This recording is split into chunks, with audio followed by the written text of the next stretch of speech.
We've just finished up the build on this Troopy. This is probably one of the biggest builds we've done. This one's pretty unique because we've actually handled the whole build for the customer. They're an overseas customer in Germany, and yeah, we've organised everything from buying the car to completing the whole fit out. So let's jump into it.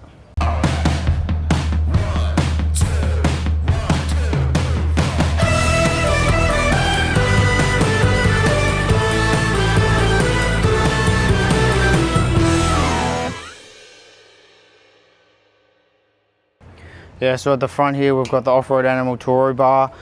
This is a pretty nice bar. A lot of people are running off-road animal now. Yeah, it's pretty nice, sleek design. They either make them for the new facelift model ones as well. On top of that, we've just got the GME antenna. It's got the XRS inside. It's pretty stock standard these days to go ahead and put one of those on. So yeah, they're a pretty nice antenna and UHF. Just down inside the actual bull bar, we've got the carbon winch. That's a 12K winch there, and it just tucks up nicely. That's the one good thing about the off-road animal bars. They can fit the winches in them quite nicely. The only thing is the control panel didn't fit on top, so we just had to move that just to behind the grille, which I can show you once we pop the bonnet. Underneath, we've just got the custom off-road bash plate. So we got the one that just goes underneath, and then we've also got the transfer case just below it. We've got those powder coated in black, just so just blends in nicely with the black and white theme. That's pretty much everything at the front here. There's a pretty simple setup. That's something that I do like about this car is when you look at it from the outside, you probably don't think too much is going on, but it's actually got quite a lot in it. So it's a pretty nice, simple layout to it. We've also got up here is just the Safari snorkel. So that just allows for about 30% more airflow coming in. And then we also just waterproof the actual air box, so then that way you can go through crossings with no issues. Up on the top of the windscreen there, we've got the Hella Black Series light bar. That's just the double row one. And yeah, that puts out quite a lot of light. So it's a pretty nice LED light bar, and the fact that it's blacked out, it looks pretty nice. We'll jump under the bonnet. So we just put the gas struts on. So we've got bonnet gas struts, one on each side. Just made those brackets ourselves, and then just got the little gas struts to make that work. Then we've also got upgraded alternator. So we've just got the Black Series upgraded alternator under there, 250 amp, and then that's just paired to our alternator upgrade kit. So we just got the fuse there, 250 amp fuse, comes straight from the battery through the fuse and then down to the actual alternator. Also put in diff breathers here. So we just got the front and rear diff breathers, and then just next to that we've just put the actual fuel filter there. So it's just got a secondary fuel filter, and we just fabbed up that bracket just to be able to house those two components there. Over to the middle here is where we've actually housed the control box for the winch. So just tucked away in there, so it's still easily accessible to be able to plug in if you ever needed to manually. Otherwise it's got the wireless remote, but if that ever fails, you can easily plug that in by just popping the bonnet, and then it's tucked away. It's not put onto the bull bar, and just makes it look a lot more sleek. Then we've also got the winch isolator there. So we always just put isolators in for our winches. We don't put fuses. They can draw quite a lot of load when they're under a lot of load, so that's why we don't put fuses in, because they just tend to be able to pop fuses. So that's why we put an isolator in, and we always recommend anytime you are not using it, you just have it in the off position and just switch it on when you plan on using your winch. Then we've got our MIDI fuse holders here, just for the roof light, and then just the DC hub inside. And then we've got the Get Home Safe kit here. So he's got the overlander, and then it's linked with the SPI, so you can just hit the switch in the dash, link these two together, and it'll get you home if you have an issue with your start battery or your alternator. Just gives you that bit of extra peace of mind. That's probably everything under the bonnet. Let's jump around the side and see what we've done there. So on the driver's side, same as the passenger, we've got the utility 25 there, switched individually. Back from here, then we've got the actual shower tent, same thing from Outback Tourers, and then they're just on the actual headspace mounts there. So we've got a couple extras of those, just to be able to mount the actual shower tent. Located just under that is another gull wing, and then just in here, we've just got a water outlet for the shower. That one's plumbed through the actual Duetto system, so that's hot water there, and then just beside that is the mixer. So we always recommend putting a mixer in. This way it allows you to max out the Duetto's strength, so then that way it's always as hot as possible in the Duetto, and then you can just adjust your actual temperature here on the actual mixer. So instead of having your temperature adjusted on the actual Duetto, and then as soon as cold water comes in, it makes it a bit too cold for you, you just put it to max temperature, and then you just adjust it here, and then that way as that cold water comes in, you're still going to get the temperature you desire, because it's not going to make the water too cold.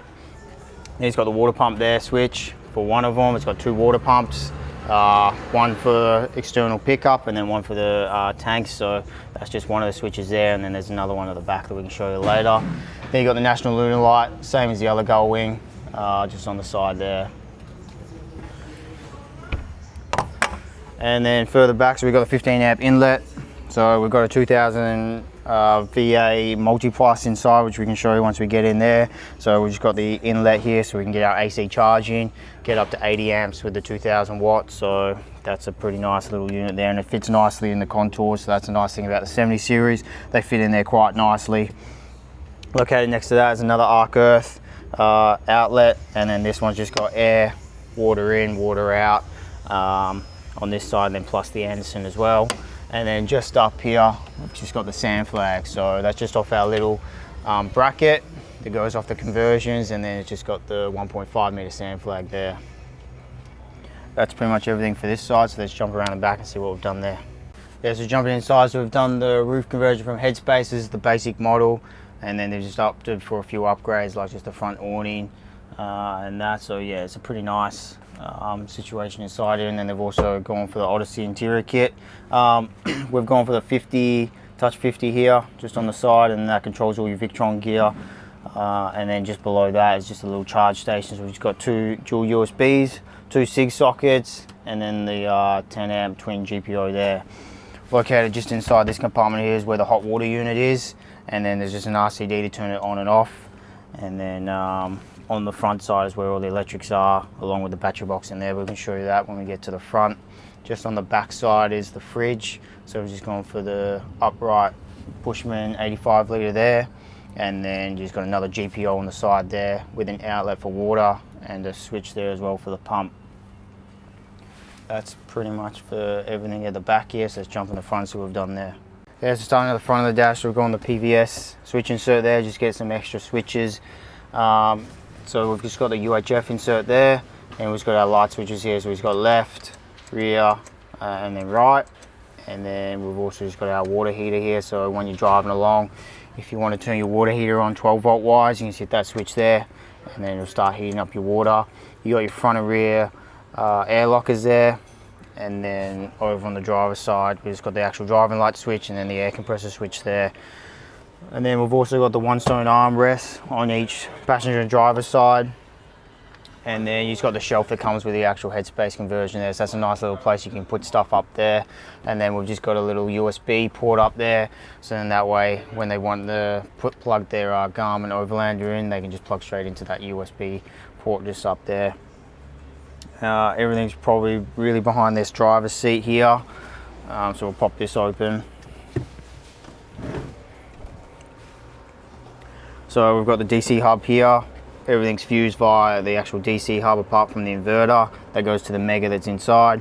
So all your smaller circuits just go through here, and then that way if you ever have any dramas, you can just see straight away with the LEDs, they'll just light up when the fuses actually pop, so you know straight away which one's your actual issue there. It's got the 2 RCDs there for the actual multi-plus.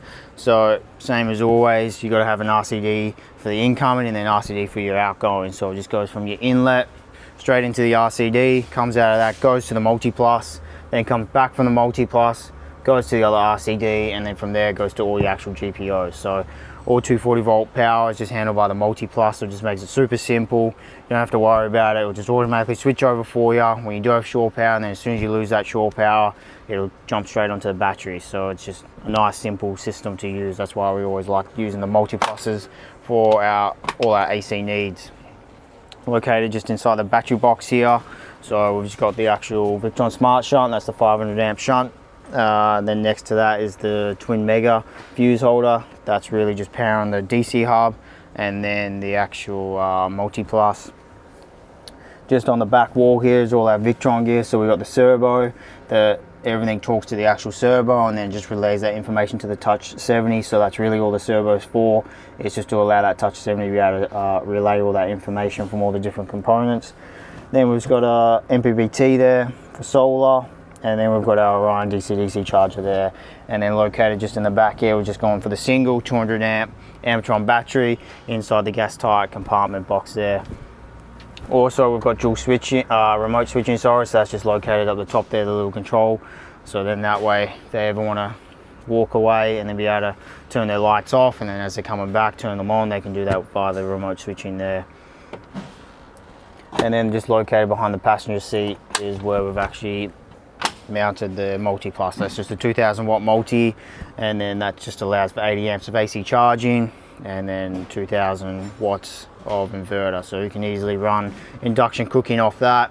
You probably only just won't be able to really run high powered kettles or high powered microwaves from that. And obviously if you wanted an AC unit, you wouldn't be able to really power it from the 2000 watt, but this being a Troopy and not really having any of those components, 2000 watts is more than enough.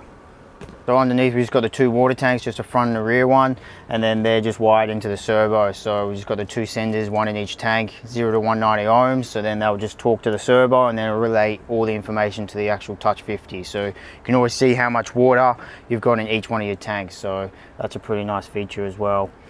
That's pretty much everything on this one, but yeah, this was a pretty good build. It's the biggest one we've done so far.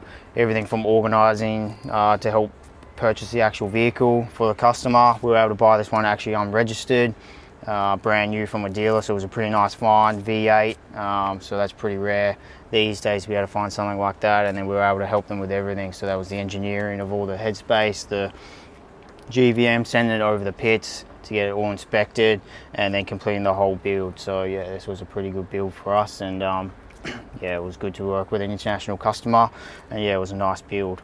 So that's everything on this build. So this car is now officially ready to drive anywhere. If you like more information or get in contact with us, just head to the link in our description, and we'll see you in the next one.